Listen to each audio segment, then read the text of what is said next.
नमस्कार दोस्तों, साइंस गुरुजी चैनल में आपका स्वागत है।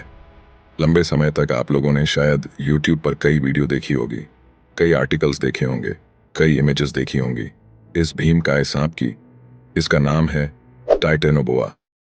लंबे समय तक पूरी दुनिया ये मानती थी कि ये अब तक का पूरी धरती के इतिहास का सबसे ज्यादा बड़ा सांप था। इसका लेंथ माना जाता है कि 14 मीटर से भी ज्यादा था। और बिल्कुल, टाइटेनोबोआ अगर घात लगाकर बैठ जाए तो एक बार में टीरेक्स जैसे डायनासोर को भी निपटा सकता था। मगर रिसेंटली इंडिया में एक ऐसी डिस्कवरी मिला है, प्राचीन सांप के ऐसे फॉसिल्स मिले हैं जिससे हमारी समझ हिस्ट्री के बारे में कंप्लीटली बदल गई है। टाइटेनोबोआ इतिहास का सबसे बड़ा सांप नहीं था, ये टाइटल जाता है वासुकी इंडिकस को। हाल ही में आईआईटी के रिसर्च में यह पता चला है कि वासुकी इंडिकस धरती के इतिहास का सबसे लंबा और सबसे बड़ा सांप था।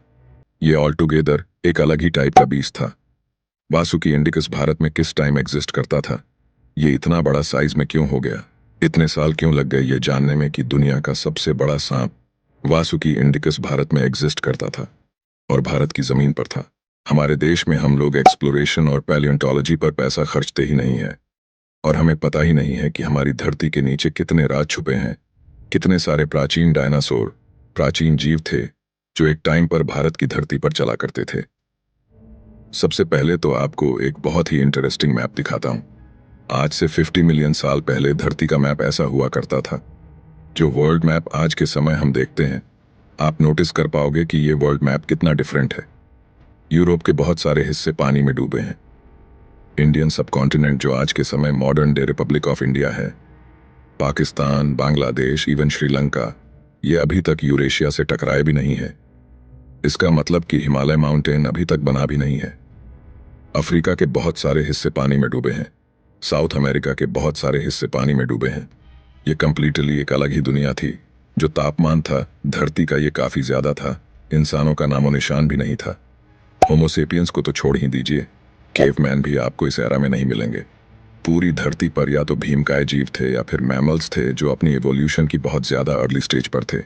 इनके बारे में भी आपको और ज्यादा बताऊंगा, मगर सबसे पहले एक साइज कंपैरिजन देख लेते हैं कि वासुकी इंडिकस एक टाइटेनोबोआ से साइज में कितना बड़ा था। मैक्सिमम साइज हम मानकर चलते हैं कि एक टाइटेनोबोआ जो आज से 60 मिलियन साल पहले एग्जिस्ट करता था, जो modern day south American continent में रहता था, इसका साइज मैक्सिमम माना जाता है 14 to 14.5 मीटर के आसपास था, जबकि वासुकी इंडिकस कन्विंसिंगली 15 मीटर से भी साइज में बड़ा था। ये साइंटिस्ट आज के समय मान रहे हैं। और आप अगर वासुकी इंडिकस और टाइटेनोबोआ के साथ में एक ह्यूमन बीइंग का कंपैरिजन करेंगे तो वह साइज में कुछ भी नहीं होगा इन दोनों भीमकाय सांपों के सामने। अगर एक ह्यूमन बीइंग होता तो उसके बचने के कोई चांसेस नहीं थे। और सबसे इंटरेस्टिंग बात देखी कि जब पैलियोंटोलॉजिस्ट को जब सबसे पहले वासुकी इंडिकस के फॉसिल मिले गुजरात के कच्छ एरिया में, जहां पर एक लिग्नाइट माइन है, वहां पर अचानक से ये फॉसिल रीमेंस मिले। इनिशियली साइंटिस्ट को लगा कि मोस्ट प्रोबेबली ये एक क्रोकोडाइल था, क्योंकि जो साइज था बोन का, साइंटिस्ट इमेजिन नहीं कर पा रहे थे कि एक सांप इतना बड़ा हो सकता है साइज में। क्योंकि ये एक सांप होता तो इसका साइज डेफिनेटली टाइटेनोबोआ से भी बड़ा होता, और ये बात मानने के लिए कई लोग रेडी नहीं थे।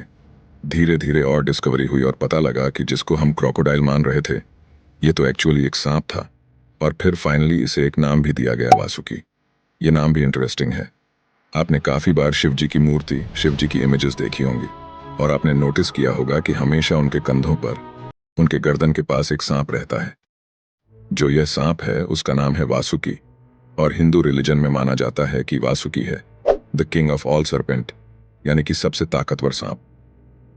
तो अब आप समझ गए होंगे कि जब दुनिया का सबसे बड़ा सांप मिला तो ये क्यों डिसाइड किया गया कि उसका नाम वासुकी इंडिकस होगा।